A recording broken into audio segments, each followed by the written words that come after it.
오늘 하루 시작하면 좋겠습니다. 오늘 함께 예배하게 되어서 감사합니다.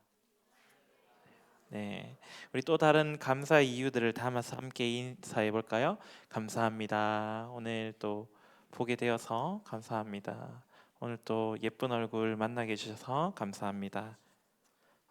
그런 사람이 없나 보네요. 대답이 없네. 네, 오늘은 우리 이제 추수감사주일이에요. 우리 오늘 추수감사주일로 예배를 또 드리게 되는데요. 여러분, 추수감사주일이 어떤 날일까요? 말 그대로 추수를 감사하는 의미에서 드리는 주일입니다. 요즘은 우리가 농사 짓는 분들이 거의 없어요. 그래서 추수를 하지 않는 사람들이 많죠. 하지만 예전에는 대부분의 사람들이 이제 농사 일을 지었죠. 그러다 보니 농사 일을 하게 되면은 추수는 보통 언제 합니까? 뭐 오늘 하고 내일 하고 한 달에 한 번씩 하나요? 그렇지 않고 벼 같은 경우에는 봄에 4월쯤에 이제 모를 심고 쭉 길러서 가을에 추수를 하죠. 그리고 겨우내 이제 땅을 고르고 이런 식으로 보통은 이제 1년에 한 번 정도 혹은 이제 2번 정도 추수를 합니다. 그러면 한 해에 내가 이 농사를 지었던 것이 잘 되어야 좋을까요? 잘 되지 않아도 상관이 없을까요? 여러분들이 한 해의 농사, 예를 들면 이제 한 해가 아니지만 수능을 치잖아요. 또는 이제 학교 시험을 치잖아요. 그럼 그 시험을 내가 열심히 준비하고 공부했으면 그 시험을 잘 보기를 원하세요? 아니면은 내가 준비한 것보다 못 보기를 원하세요? 잘 보기를 원하시죠. 당연히 내가 준비한 것만큼은 그래도 하기를, 볼 수 있기를 원한다는 거예요. 그래서 실제로 우리가 이제 추수감사 주일에는 지금까지 우리가 1년 동안 곡식을 키우고 기르고 잘 기를 수 있게 해주신 것, 그리고 또 이렇게 우리가 곡식을 잘 또 거둘 수 있게 해주신 것에 감사하는 의미를 담아 하나님께 우리가 추수감사 헌금을 드리는 것이고, 하나님께 감사의 의미를 올려드리는 것입니다. 오늘이 추수감사 주일이어서도 그렇긴 하지만요, 여러분들에게는 어떤 감사의 일이 있습니까? 여러분들이 가지고 있는 이 올 한 해를 두고 혹은 오늘 혹은 이번 주, 이번 달을 기억해 본다면 여러분들에게는 어떤 감사의 이야기들, 감사의 거리들이 있는가요? 한번 생각해 보시길 바랍니다. 또 그 반대로 여러분들이 가장 최근에 겪었던 어렵고 힘든 일은 무엇입니까? 사실 이 질문하면은 앞선 질문보다 더 쉽게, 더 빨리 답이 나오지 않을까 싶어요. 우리가 인생을 살다 보면, 우리가 삶을 살아가다 보면 어렵고 힘든 일들을 우리가 참 자주 겪어요. 예를 들면 시험도 있고요. 혹은 이제 친구와의 이별, 혹은 갈등, 혹은 내가 다른 사람에게는 말하지 못하지만 큰 고민, 어려움이 있습니다. 앞서 제일 처음 말했던 것처럼 나의 감사할 일을 찾아봅시다 라는 이 질문보다 나의 어렵고 힘든 일은 무엇이었습니까? 라는 이 질문에 여러분들은 어떻게 보면 더 쉽게 답할 것 같습니다. 감사할 일보다 어렵고 힘든 일이 더 많은 것 같거든요. 때로는 그래서 하늘을 보면서 우리는 불평을 하기도 하죠. 하나님께 원망스러운 마음도 가집니다. 저도 최근에 너무 힘든 일이 있어서 길을 걷는데 하늘을 보면서 하나님, 왜 저에게 이런 어렵고 힘든 일을 주시나요? 왜 이런 고민과 생각을 갖게 하시나요? 라는 이런 마음이 들더라고요. 생각이 들더라고요. 그래서 하나님 앞에 원망 아닌 원망을 했던 적이 있었습니다. 그런데 오늘 우리가 읽은 이 시편의 말씀을 쓴 시편 기자는요, 무엇이라 이야기합니까? 여호와께 감사하라라고 반복해서 말합니다. 보면은 1절부터 26절까지 있어요. 시편 136편은. 그런데 그 한 절 한 절 끝날 때마다 여호와께 감사하라. 그 한 절 한 절마다 여호와께 감사하라, 하나님께 감사하라라고 이야기해요. 여러분 지금 생각해서 감사할 거리 26가지 만드실 수 있나요? 찾을 수 있으세요? 저도 이 기억을 떠올리려 해봐도 이번 한 주를 돌아봤을 때 내가 감사할 거리가 26개나 있었을까? 뭐 맛있는 거 먹은 기억은 있어서 감사하긴 한데 26가지나 될까? 하는 그런 생각이 들어요. 오늘 이 시편 기자 말고도 사도 바울도 이제 데살로니가라는 그 교회에다가 보낸 편지에서 어떻게 이야기하냐면 모든 일에 감사하라라고 권면합니다. 감사하라. 여러분 감사하라는 이 말, 아까 우리 대표 기도를 해주신 선생님도 기도의 말미에 감사합니다 라고 말씀하셨어요. 오늘 이 예배에 온 것도 감사고 하나님 앞에 이 자리 가운데 있는 것도 감사고, 그런데 우리가 이렇게 너무나도 쉽게 말하는 이 감사, 그러나 이것은 단순하지만 실제로는 너무나도 어려운 말입니다. 감사를 우리가 표현하는 것도 쉽지 않고, 감사를 말하는 것도 쉽지 않고, 감사할 거리들을 찾는 것도 쉽지 않아요. 그런데 이 시편 기자와 사도 바울이 말하는 감사하라, 모든 일에 감사하라 라는 이 말을 우리는 어떻게 받아들여야 할까요? 그리고 이 말에 우리는 어떻게 반응해야 할까요? 정말 감사할 수 있을까요? 그에 대한 대답을 우리 오늘 말씀인 이 시편 136편을 함께 살펴보면서 생각해 보려고 합니다. 오늘 말씀인 이 시편 136편은요, 먼저는 하나님이 행하신 일을 선포합니다. 그리고 그 일에 대하여 그 인자하심이 영원함이로다 라는 고백을 반복해서 말하고 있습니다. 먼저 시편 기자는요, 하나님의 성품에 대하여 감사하라 라고 말합니다. 1절에서부터 3절까지의 내용은 하나님은 선하신 분이시며 그 인자하심이 영원하신 분이라 말합니다. 또 오직 여호와 하나님만이 참 하나님이시며 지존자이심을 말씀하십니다. 그리고 그 하나님이 이 세상을 창조하셨고 그분의 모든 영광을 우리에게 찬양할 수 있도록 그렇게 허락하신 하나님이시다라는 이야기를 이야기하고 있는 것이죠. 하나님은 창조를 통하여서 모든 피조물들이 자신을 찬양할 수 있도록 그렇게 만들어 주셨습니다. 우리의 눈에 보이는 땅과 하늘, 그리고 해달별, 질서가 있는 우주, 이 모든 것들을, 그 모든 것들을 바라보면 우리는 어떻게 생각합니까? 나무를 보면서, 하늘의 해와 달을 보면서 어떻게 저런 것이 생겼을까 생각해 본다면 그저 인간의 힘으로만, 인간의 능력으로만 만들어지지 않은 것을 우리는 알 수 있습니다. 그리고 그것을 보면서 그것들을 창조하신 창조주이신 하나님을 우리가 찬양할 수 있는 것이죠. 그리고 그 피조물들과 동일하게 함께 지음받은 우리들도 마찬가지로 하나님을 찬양해야 하는 것입니다.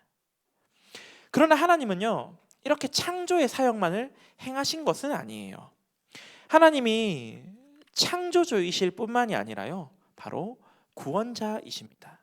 우리 오늘 읽지는 않았지만 성경을 펴서 말씀을 한번 읽어보도록 하겠습니다. 시편 136편 11절 말씀을 우리 함께 한 목소리로 읽어보도록 하겠습니다. 시편 136편 11절 말씀입니다. 함께 읽겠습니다. 시작. 이스라엘을 그들 중에서 인도하여 내신 이에게 감사하라. 그 인자하심이 영원함이로다. 아멘. 하나님은요, 우리가 너무나도 잘 알고 있듯이 애굽의 노예 생활을 하던 이스라엘 백성들을 그 애굽 땅에서 이끌어내셨습니다. 그리고 이끌어내심으로 끝나는 것이 아니라, 그치는 것이 아니라 그들에게 약속의 땅을, 그들이 살 수 있는 땅을 약속해 주셨어요. 그리고 그 일이 실제로 이루어집니다. 그들이 애굽에서 떠나서 약속의 땅을 향해 갈 수 있도록 그들의 앞길을 가로막고 있는 홍해를 갈라주시죠. 그래서 그 마른 땅 위로 이스라엘 백성들이 직접 걸어갈 수 있도록 홍해를 열어주십니다. 그리고 뒤이어 이스라엘 백성들을 쫓아오던 애굽의 군대들을 그 갈랐던 홍해의 물살을 덮음으로, 바닷물을 덮음으로 그 군대들을 모조리 멸하시죠. 그렇게 나아왔던 이스라엘 백성들이 자신들이 어디로 가야 할지 갈 길을 알지 못해 헤매고 있을 때 40년의 시간 동안 그 광야길을 돌고 있을 때 그때에도 하나님은 그들을 보호하여 주십니다. 우리가 40년 동안 헤매고 있으면 제일 필요한 게 뭘까요? 먹을 것이 필요하겠죠. 하나님은 그 40년의 그 광야 생활 동안에 단 하루도 빠짐없이 만나와 메추라기를 제공해 주셨습니다. 물론 주일날은 안식일에는 그 전날에 하나님이 준비하게 하셨죠.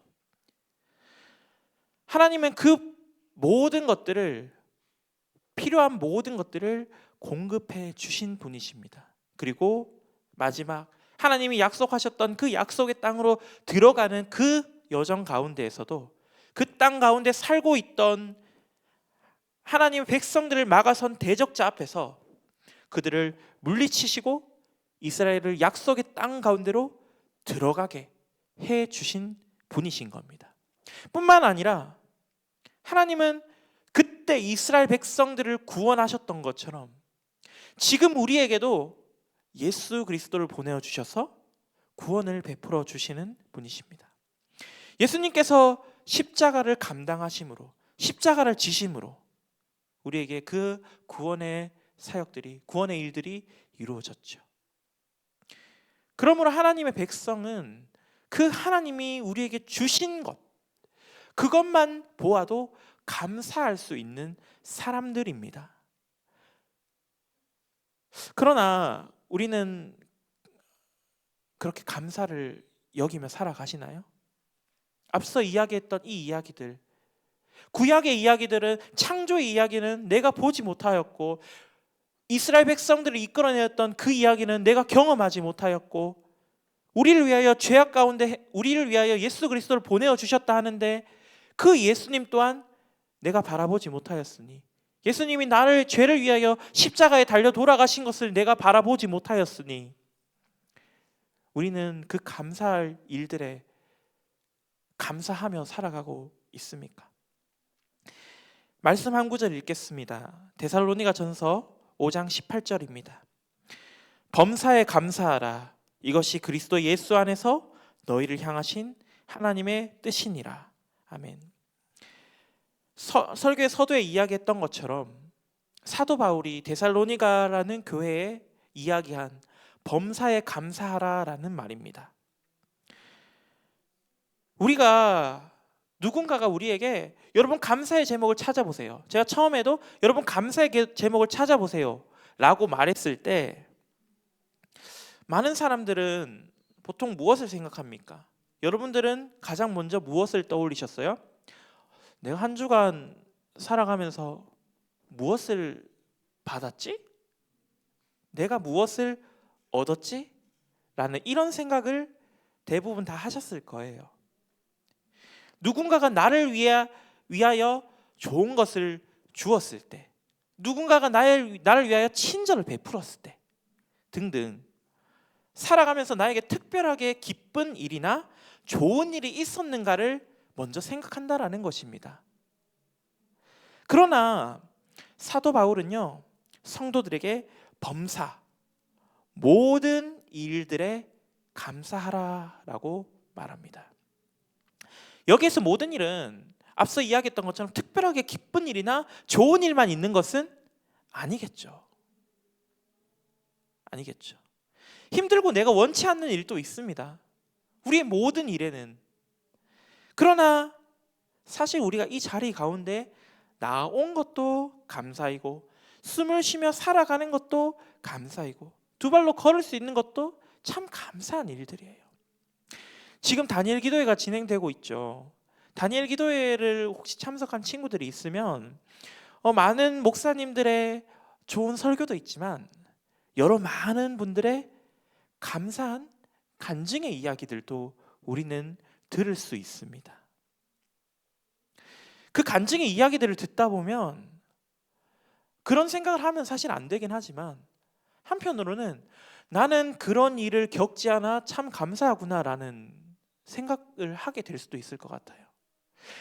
내가 만약 저런 상황이었다면, 내가 만일 저런 힘든 어려운 상황 가운데 놓였다면 너무 힘들 것 같은데, 나는 그런 상황 가운데 있지 않은 것이 너무나도 감사함으로 여겨질 때도 있습니다.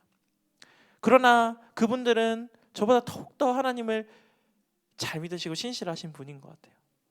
내가 경험하고 겪으려 하지 않는 그런 일을 겪으시는 와중에서도 하나님을 찬양하고 하나님께 감사하고 계시는 많은 분들을 보게 됩니다.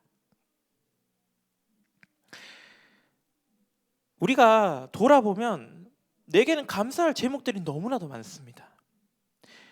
우리는 많은 시선을 나보다 더 나은 사람을 향하여 바라봅니다.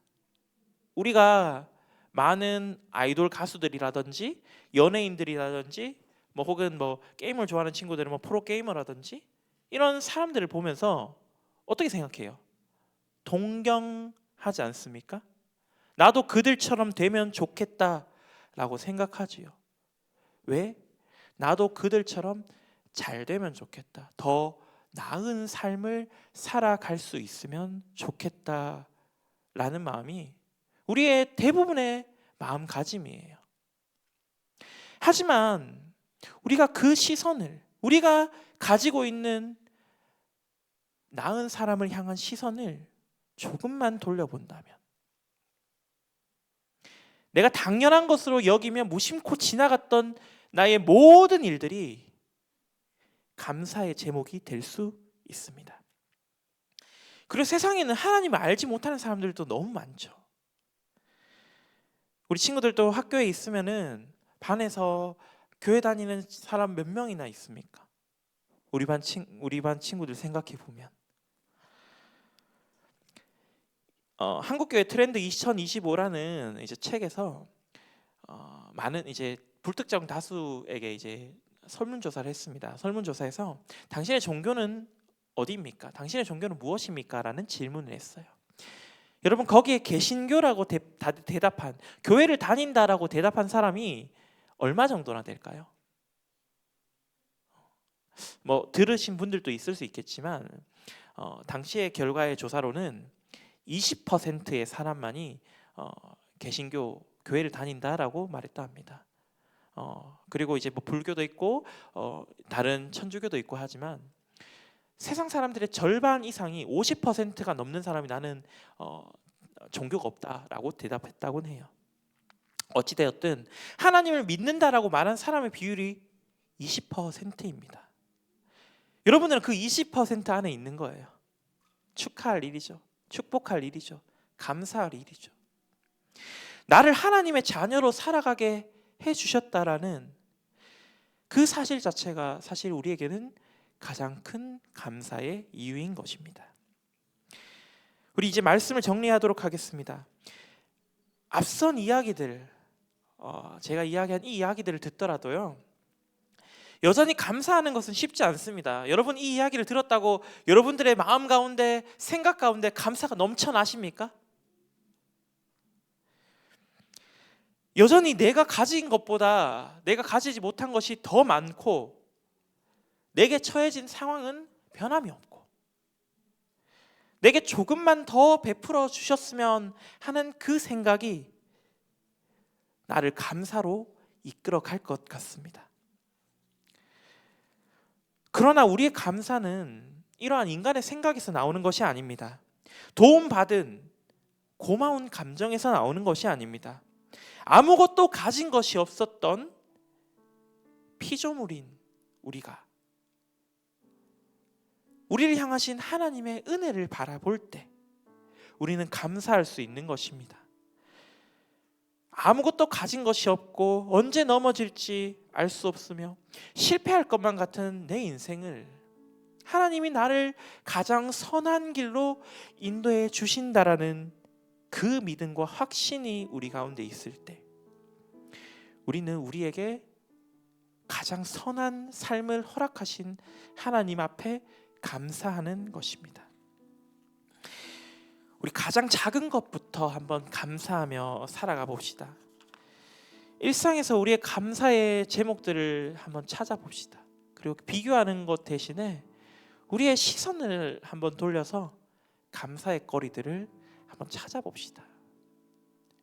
또 내게 너무나도 많은 어려움이 있지만 그 어려움 앞에서도 내가 감사할 이유를 찾아봅시다. 우리에게는 주어진 상황이 너무나도 많죠.